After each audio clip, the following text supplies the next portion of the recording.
Reopen that file and take a look at adjustment layers. You can do a lot of auto corrections to your layers, and what happens is those corrections get stuck to the pixels and you can't go back and change your mind. The thing about adjustment layers that is so awesome is they're non-destructive and you can go back and edit them at any time. And each adjustment layer comes with a free layer mask. So I'm going to duplicate my background layer and turn it off. I like to work that way. So with my background copy selected, let's make this a little bigger. If I go to Image, Auto Tone, it applies that adjustment to the entire layer, and you can see that I can't do much to adjust it. I'm going to go in my history, grab my history and pull it up here so that it's roommates with color and swatch, and click above it to get rid of that adjustment. If I go to Auto Contrast, same thing. I can't go in and say, oh, don't apply the contrast to that part, apply it just to this part, or let me play with those numbers. So let's undo that by going to the History panel and clicking right above it. You can also grab that step and bring it to the trash. So instead of doing any adjustments that stick directly to the pixels on that layer, I like to use adjustment layers. And one of the ways to use them is to go to the Adjustments panel. If you don't have this panel visible, go to Window, Adjustments. Let's click Levels. Levels will help us adjust the black, white, and all of the luminosity values in between. And it gives us a histogram.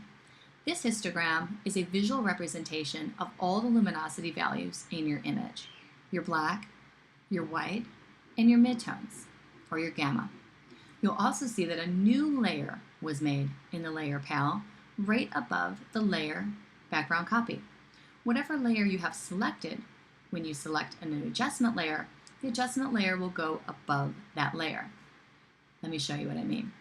If you have the background layer selected and you hit Levels, it will go above the background layer. This is not a great idea because the background layer isn't turned on, and anything you do to this adjustment layer, you won't be able to see because of layer hierarchy.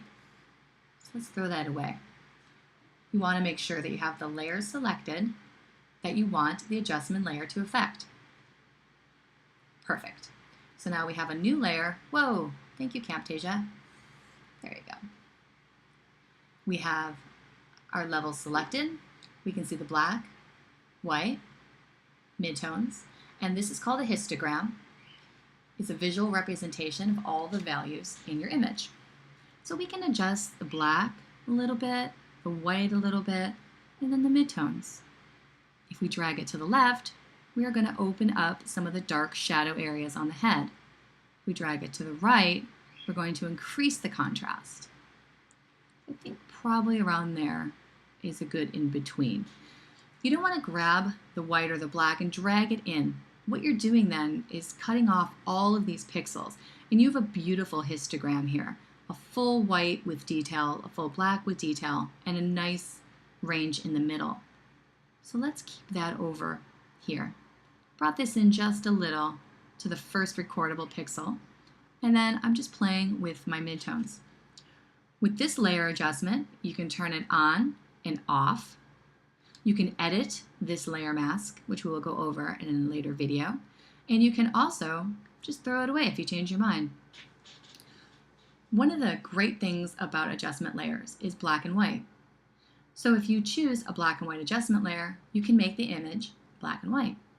If you do this in camera and you make that decision to make an image black and white in camera, you are not going to record any of the color information. So instead, get a full range of color information, a beautiful histogram, and then bring it into Photoshop, Lightroom, or Camera Raw, and add a black and white adjustment layer. This way, you can change your mind. You could also change the opacity of the layer by reducing it to bring a little bit of color information back in, and you can play with this layer mask. Select the brush tool. Black and white is the foreground and background.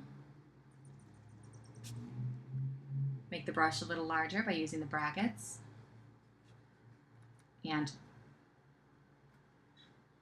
with black in the foreground, you can bring back some of that color information.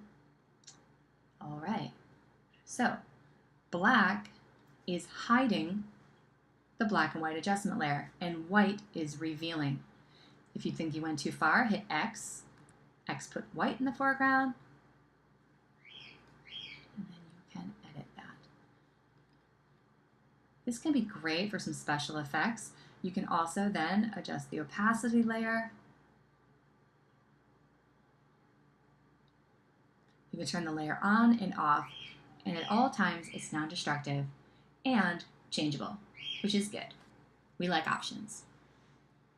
More on layer masks coming up.